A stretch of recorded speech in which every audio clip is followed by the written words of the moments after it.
निवडणुकीत महायुतीच्या उमेदवाराला पाठिंबा देण्यास गोकुळ गीते यांनी नकार दिलाय।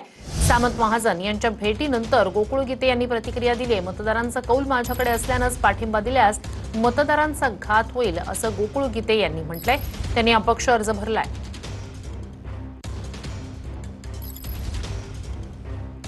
अपक्ष असलेले प्रसाद हिरे यांनी अखेर कालच्या सगळ्या चर्चेनंतर आणि मंथरणीनंतर माघार घेतलेली आहे।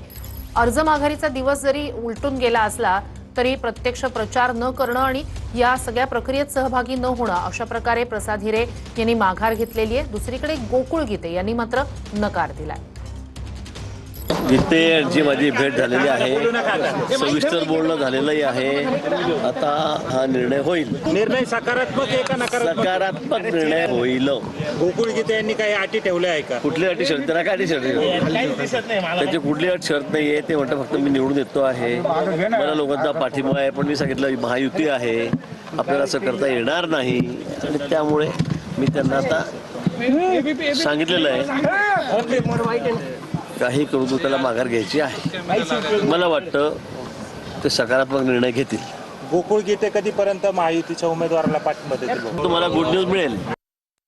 ओझर एअरपोर्टच्या लॉबीमध्ये त्या ठिकाणी आदरणीय सामंत साहेब, दादा भुसे साहेब आणि गिरीश भाऊ महाजन यांच्यामध्ये आमच्या चौघांमध्ये अजूनही काही इतर लोक होते। आमची चर्चा झाली। त्यांनी मला त्या ठिकाणी विचारलं की त्या ठिकाणी प्रसाद हिरे यांनी आज दुपारी महायुतीच्या उमेदवाराला पाठिंबा दिला, तर त्यांनी मला विचारलं की आपण पण त्या ठिकाणी तसा पाठिंबा देऊ शकतो। त्यांना मी स्पष्ट नकार दिला की मी त्या उमेदवाराला त्या ठिकाणी पाठिंबा देऊ शकत नाही, कारण मतदारांचा कौल बघता तो कौल चांगल्यापैकी माझ्या बाजूने असल्यामुळे तो पाठिंबा देणं म्हणजे त्या मतदारांचा त्या ठिकाणी मी घात करण्यासारखा प्रकार होईल। त्यामुळे मी त्यांना स्पष्ट नकार देऊन त्या ठिकाणी पुन्हा माझ्या नाशिकला येऊन माझ्या गाठीभेटी चालू केली।